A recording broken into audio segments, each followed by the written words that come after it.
कोंढणपूर सिंहगड घेऱ्यामध्ये असणाऱ्या टुमदार गावांपैकी एक गाव.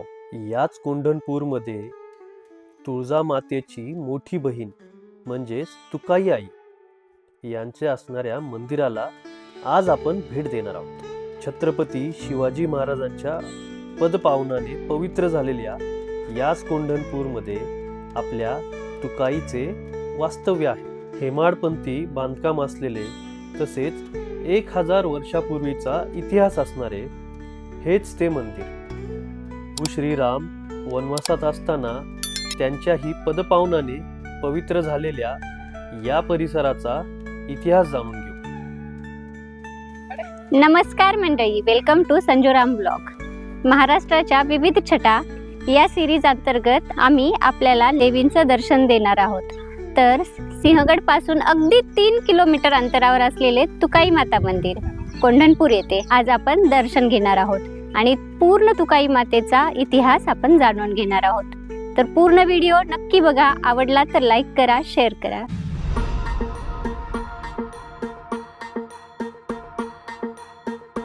मंडळींनो, कोंढणपूरमध्ये आल्यानंतर गाडी पार्किंगची खूप सुंदर व्यवस्था आहे.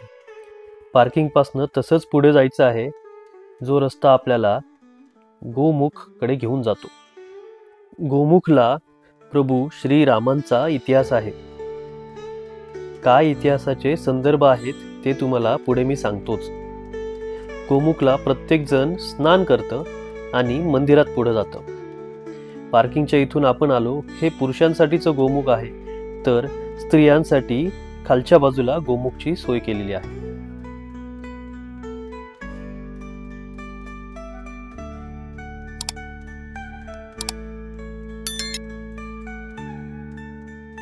साधारण 20 ते 25 पायऱ्या चढल्यानंतर मंदिराची कमान आपल्याला दिसते. मंदिराची कमान पाहून फार आनंद झाला. खरं तर मंदिराच्या परिसरात फार सुंदर आणि पॉझिटिव्ह वाइब्स होते. संजीवनी, आई आणि राणी यांनी पूजेचे साहित्य घेतले. ओटी भरण्यासाठीचे साहित्य घेतले आणि मंदिराकडे आपण आत गेलो. नवरात्र असल्यामुळे आजूबाजूचे दुकानं मात्र छान नटलेली होती.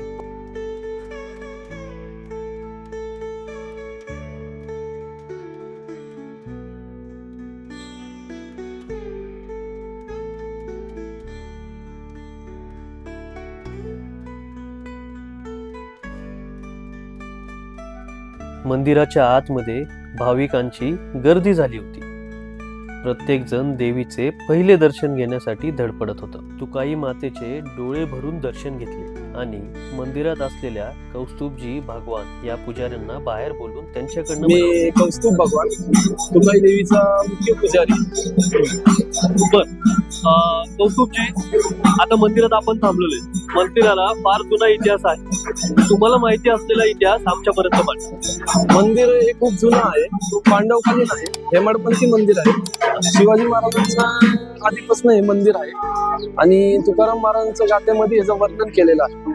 जर आता आपण आलो त्यानंतर आपल्याला एक देव कुंड दिसतो, तर त्या कुंडाची काय नेमकी कथा आहे? आपण जे गोमुख बघतो खाली, त्या गोमुखामध्ये जे कोण आंघोळ करतं, स्नान करतं, त्याचे त्वचेचे रोग नष्ट होऊन जातात. अच्छा. आणि हे गोमुखला जे पाणी येतं ते कुठनं येतं?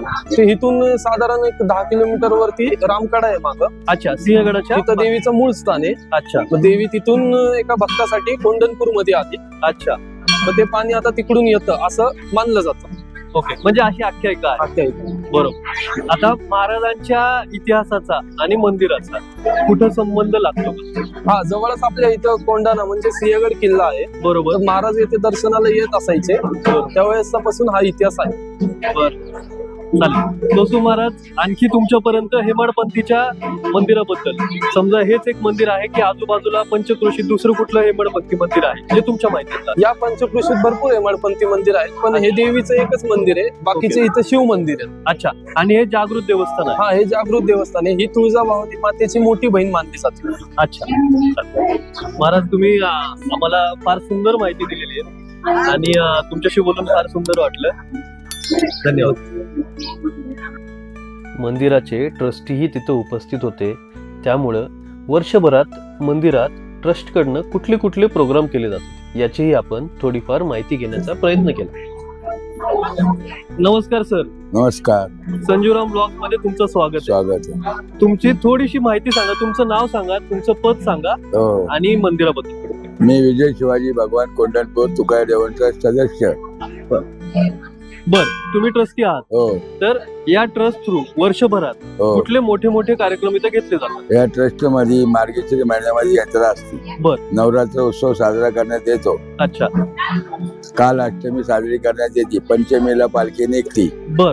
मग पालखी कुठनं कुठपर्यंत असते? इथनं गावाच्या शिवापर्यंत पालखी जाते. शिवापर्यंत पालखी जाते. बर. आता बरेच असंख्य भाविक येत आहेत. नवरात्र मध्ये फार गर्दी असणार. भाविकांना काय सूचना देतात? भाविकांना आम्ही सूचना देतो, भारतीय संस्कृतीप्रमाणे आपले राहावे.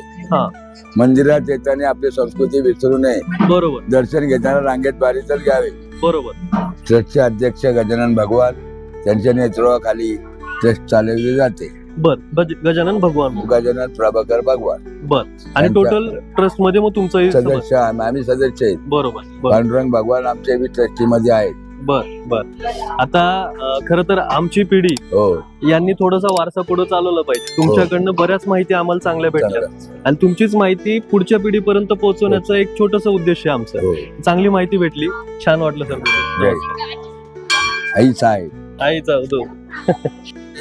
कौस्तुभ पांडुरंग भगवान यांच्या आजच्या ट्रस्टच्या वतीने सरांचं स्वागत करण्यात येत आहे. धन्यवाद. फार आनंद झाला सर आणि फार प्रसन्न वाटतंय. आई साहेबांची कृपा आहे. आणि तुम्ही गर्दीच्या वेळेत आले. बरं झालं. गर्दी भरपूर होती. दुपारनंतर भरपूर गर्दी. नमस्कार. छान वाटलं कौस्तुभजी, तुम्ही छान माहिती दिली. सर तुम्ही छान माहिती दिली.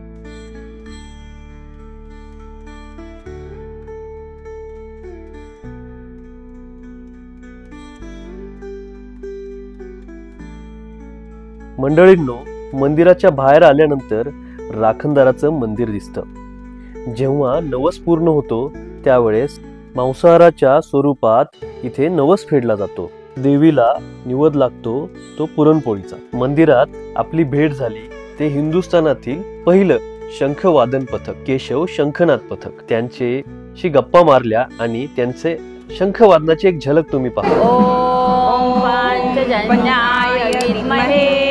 पावमानाय धीमहि तन्नो शंख प्रचोदयात्.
माता माता की जय. तुकाई माता की जय.